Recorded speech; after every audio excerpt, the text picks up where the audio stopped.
तो last episode के and पे हमने देखा था कि टोटम क्लैन के वो दोनों लड़के जो होते हैं अपने अपने बेस्ट को रिलीज करते हैं। तो एक लड़का अपने पास स्कारलेट वुल्फ और ब्राउन बियर को रिलीज करता है। तो स्कारलेट वुल्फ जैसे ही आगे बढ़ता है तो उसके ऊपर लामार अपने थॉर्न्स के साथ अटैक करता है, वो जख्मी होकर वहीं पर गिर जाता है। जबकि ब्राउन बियर के ऊपर हमारा पौधा चान अपनी वाइन्स के साथ अटैक करता है और उसे बाइंड कर लेता है और बाइंड करके उसे डॉगी चान की तरफ फेंकता है। जबकि डॉगी चान जो होता है उसके पास स्पेशल पाव पाव की टेक्निक होती है, वो पाव पाव के साथ उसके ऊपर हिट करता है तो उसे जबरदस्त झटका लगता है और इसी के साथ ही बियर भी होता है वो भी वहीं पर गिर जाता है। जबकि दूसरी तरफ जो लड़का होता है वो अपने पास से अपने टोटम क्लैन की स्पेशल टेक्निक को रिलीज करता है। उसके पास दो स्टिक्स होती हैं, वो दोनों स्टिक्स को वहां पर अपनी छिपकली के अंदर दंसा देता है। जैसे वो दोनों स्टिक्स उसके अंदर लगाता है तो उसी के साथ उसकी पावर लेवल्स बढ़ जाती हैं और वो छिपकली जो होती है बड़ी तेजी के साथ अटैक करने के लिए आगे बढ़ती है। जब वो पौधा चांद और डॉगी चांद की तरफ आगे बढ़ रही होती है, इसी के साथ ही पांडा चांद उसके सामने आकर खड़ा हो जाता है और पांडा चांद उसके सर के साथ अपना सर टकराता है। जैसे वो दोनों बीच वहां पर सर टकराते हैं, इसी के साथ ही छिपकली का सर जो होता है वो ग्राउंड के अंदर धंस जाता है और पांडा चांद अपनी फाइट को जीत जाता है। लेकिन पांडा चांद के नाक से ब्लड बह रहा होता है तो सिस्टर जूही से कहती है कि पांडा चांद, मैंने तुम्हें कितनी बार कहा है कि यहाँ पर बेकार सी फाइट ना किया करो,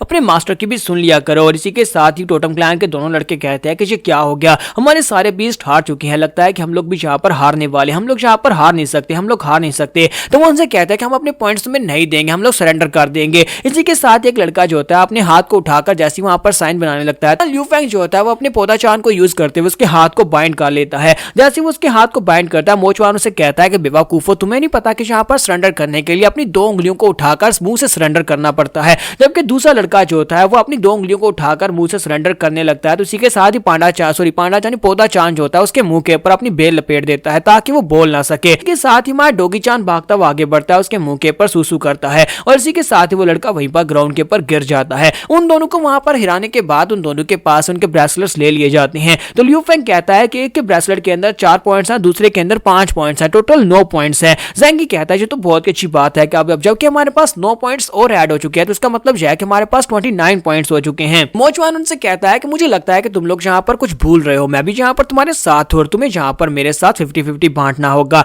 ज़ेंगी से कहता है कि तुम कहां पर से आए, तो वो कहता है कि मैं यहीं पर था, चलो जल्दी से 4 पॉइंट्स वाला ब्रेसलेट मुझे दे दो। ज़ेंगी कहता है कि वो क्यों, हम तो 6 लोग यहाँ पर मिलकर काम कर रहे हैं और तुम्हें यहाँ पर हम लोग पॉइंट्स क्यों बांटेंगे और 4 पॉइंट्स तुम्हें कैसे दे सकते हैं, जरा खुद ही सोच कर देखो। तो मोचवान कहता है कि मैंने यहाँ पर ज्यादा मेहनत किया, इसी वजह से मुझे यहाँ पर ज्यादा पॉइंट्स दिए जाएंगे और वैसे भी ब्रेसलेट के अंदर से पॉइंट्स को तो बांटा नहीं जा सकता, तो मुझे लगता है कि 4 पॉइंट्स वाला ब्रेसलेट सीधा साधा मुझे दे दो और 5 पॉइंट्स वाला तुम लोग रख लो, यहाँ पर बंटवारा हो जाएगा। ज़ेंगी कहता है कि ऐसा नहीं, ऐसा बिल्कुल भी नहीं हो सकता, तुम लोग यहाँ पर तुम हमारे पास इतने पॉइंट्स नहीं ले सकते। तो इसी के साथ ही वो ल्यू फेंग से कहता है कि ल्यू फेंग तुम इस बारे में क्या कहते हो। तो ल्यू फेंग ने डॉगी चांद को बंदूक की तरह उठा रखा होता है और उसे कहता है कि क्या यहाँ पर अभी भी तुम्हें पॉइंट्स चाहिए। तो वो कहता है नहीं नहीं, इसकी सूसू मेरे ऊपर मत करवाना, ठीक है ठीक है ठीक है, अच्छा ठीक है, फिलहाल के लिए मुझे पॉइंट्स मत दो, बाद में मुझे पॉइंट्स दे देना। और इसी के साथ ही जियान रू को दिखाता है कि जियान रू उनसे कहते हैं देखो तो जरा ये लोग यहाँ पर मिजरी पॉइंट्स के ऊपर कैसे फाइट कर रहे हैं, और साथ ही बेचारी वहीं पर खामोश हो जाती है। इवल इंसेक्ट ग्रुप के लोग वहां पर पहुंच जाते हैं और वो लोग अपने एक इंसेक्ट को उसके सर के ऊपर बैठा देते हैं। पहले भी आप यहाँ पर इस तरह के इंसेक्ट को देख चुके हैं जहां पर सिस्टर जूही ने एक लड़की को मारा था।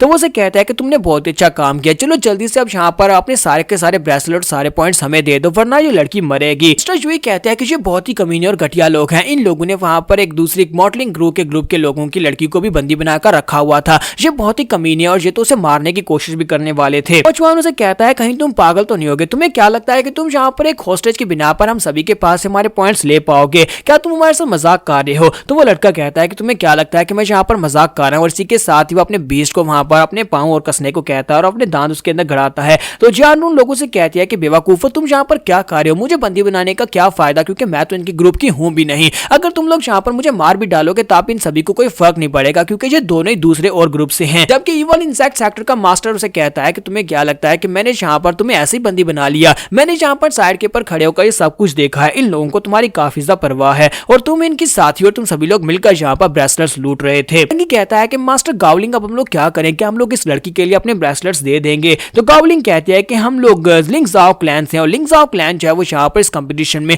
राइस हाइक कर ही रहेगा, चाहे तुम लोग से जैसे छोटे मोटे क्लैन हमारे सामने क्यों ना आ जाए, हम लोग सभी को रोन कर आगे बढ़ जाएंगे। तो गावलिंग उसे कहती है हम लोग अपने ब्रेसलेट्स तो तुम्हें नहीं दे सकते, लेकिन अभी अभी में जो तो ब्रेसलेट्स मिले हैं वो दोनों हम तुम्हें दे सकते हैं, उसके अंदर टोटल 9 पॉइंट्स हैं। तो ल्यू फेंग भी से कहता है कि हम तुम्हें यहाँ पर टोटल 9 पॉइंट्स देंगे, ये 9 पॉइंट्स को तुम लोग यहाँ पर अपने लिए रख सकते हो और यहाँ पर से चले जाओ, इस लड़की को छोड़ो यहाँ पर से चले जाओ, जबकि हम लोग यहाँ पर आपस में डील कर लेते हैं क्योंकि अगर हम लोग यहाँ पर फाइट करेंगे तो तुम में से भी तीनों में से कोई ना कोई यहाँ पर जरूर मरेगा। तो वो दोनों ब्रेसलेट ब्रेसलेट जो होता है उसकी तरफ फेंक देते हैं। तो वो लड़के जो होते हैं ब्रेसलेट्स को पकड़ लेते हैं और कहते हैं कि ठीक है, हम में डील हुई। ब्रेसलेट जो होते हैं इवल सेक्टर के लोगों के पास जाने के बाद उन ब्रेसलेट को चेक करते हैं तो उनके ऊपर टोटल 9 पॉइंट्स होते हैं। तो वो लड़का उसे कहता है हाँ बॉस, इसके अंदर पूरे 9 पॉइंट्स थे, मेरे पास इस वक्त 12 पॉइंट्स हो गए हैं। फेंग कहता है कि अब जबकि हमने अपनी डील को पूरा किया, तुम्हें 9 पॉइंट्स दे दिए हैं, तो फिर इसे जाने दो। जबकि ग्रैंड मास्टर से कहता है कि तुम्हें क्या लगता है कि मैं इतनी आसानी से इस लड़की को जाने दूंगा? हम दोनों में डील हुई है तो फिर मैं अपनी डील को जरूर पूरा करूंगा, लेकिन इस लड़की को फिलहाल के लिए नहीं छोड़ूंगा। इस लड़की तो यहाँ पर से निकलने का हमारा रास्ता है। तो ल्यू फेंग उसे कहता है तुम यहाँ पर क्या कहना चाहते हो?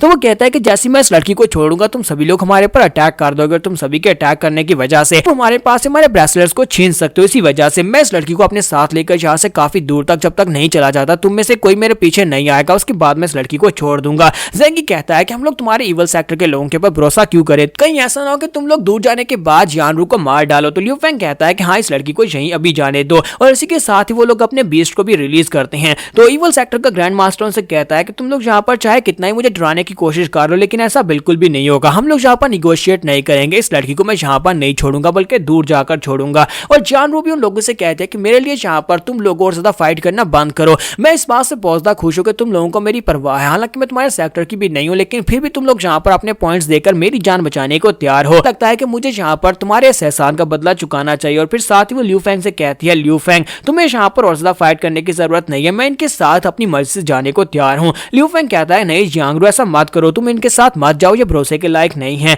जानरू से कहते हैं कि ल्यू अब यहाँ पर तुम मुझे भूल रहे हो, तुम्हें पता नहीं है कि मेरे पास क्या कुछ है और तुम अच्छी तरह से जानते हो। तुम्हें यहाँ पर पता होना चाहिए, मेरे पर भरोसा होना चाहिए कि इन जैसे लोग जो है वो मेरे सामने कुछ भी नहीं कर सकते। तो ल्यू फेंग कहता है कि मैं यहाँ पर तुम्हारे वापस आने का इंतजार करूंगा, जब तक तुम यहाँ पर सेफली वापस नहीं आ जाती तब तक मैं चैन से नहीं बैठूंगा। और साथ ही वो इवल सेक्टर के लड़के से कहता है अगर मैंने यहाँ पर अनाउंसमेंट सुनी कि इसके सेक्टर के सभी लोग डिस्क्वालीफाई हो गए हैं तो फिर यहाँ पर तुम मरोगे। मैं तुम्हारे सेक्टर को ढूंढूंगा, एक एक करके सभी को मार डालूंगा और बाहर जाने के बाद भी तुम्हारे सेक्टर के सभी लोगों को मार डालूंगा। तो इवल सेक्टर का ग्रैंड मास्टर से कहता है हाँ क्यों नहीं, अब ऐसा तो बिल्कुल भी नहीं होगा। अब जबकि तुम यहाँ पर मेरे साथ डील कर रहे हो तो फिर मैं भी इस डील को फेयर एंड स्क्वायर रखूंगा। मेरे दोनों साथी यहीं पर रुकेंगे, ये दोनों यहाँ पर रुकेंगे ताकि तुम में से कोई मेरे पीछे ना आए। जब मैं काफी दूर चला जाऊंगा, लड़की को छोड़ दूंगा, तब ये दोनों वापस आ जाएंगे। और इसी के साथ ही वो लड़के जो होते हैं वहीं पर रुक जाते हैं और कहते हैं तुम में से कोई आगे नहीं बढ़ेगा। और ग्रैंड मास्टर जो होता है वो जानरू को अपने साथ लेकर वहां पर से आगे की तरफ चला जाता है। तो वहां पर से काफी दूर चला जाता है। तो ज़ेंगी कहती है कि ब्रदर ल्यू, क्या तुम्हें लगता है कि जानरू ठीक रहेगी? तुम्हारा ल्यू फेंग उसे कहता है कि मुझे नहीं पता, लेकिन जिस तरह से उसने कहा मुझे लगता है कि उसे अपने पर पूरा भरोसा है कि वो ठीक रहेगी। तो दो लड़के जो पीछे रह जाते हैं वो लोग कहते हैं कि बॉस काफी दूर चला गया है, मुझे लगता है कि अब हमें भी यहाँ पर उसके पीछे चले जाना चाहिए। फिर साथ ही वो ल्यू फेंग से कहता है कि मैं तुम्हें वार्निंग देता हूँ कि हमारे पीछे मत आना। और इसी के साथ उनका ब्रेसलेट बीप करता है, साथ उन्हें वहां पर आवाज आती है कि ब्लड मून सेक्टर के सभी लोग डिस्क्वालीफाई हो चुके हैं, अब सिर्फ 14 टीमें बची हैं। और ल्यू फेंग को ये बात सुनने के बाद झटका लगता है और बाकी के सभी लोग भी चिल्लाकर कहते हैं कि यहाँ पर क्या हो रहा है, तुम्हारे ग्रैंड मास्टर कमीने इवल सेक्टर के मास्टर ने यहाँ पर उस लड़की को मार दिया, जिसकी वजह से उनका पूरे का पूरा सेक्टर डिस्क्वालीफाई हो गया है। फेंग काफी ज्यादा गुस्सा हो जाता है और कहता है कि मुझे यहाँ पर उस कमीने के ऊपर भरोसा ही नहीं करना चाहिए था, अब मैं यहाँ पर सभी को मार डालूंगा, पहले तुम दोनों को मारूंगा। और यहाँ पर एपिसोड 31 का एंड करेंगे। नेक्स्ट एपिसोड में देखेंगे कि आगे क्या होने वाला है, क्या वाकई में जानरू मर गई है। तो एपिसोड की एक्सप्लेनेशन अच्छी लगी हो तो कमेंट करके जरूर बताइएगा और वीडियो को लाइक करना मत भूलिएगा। Thank you.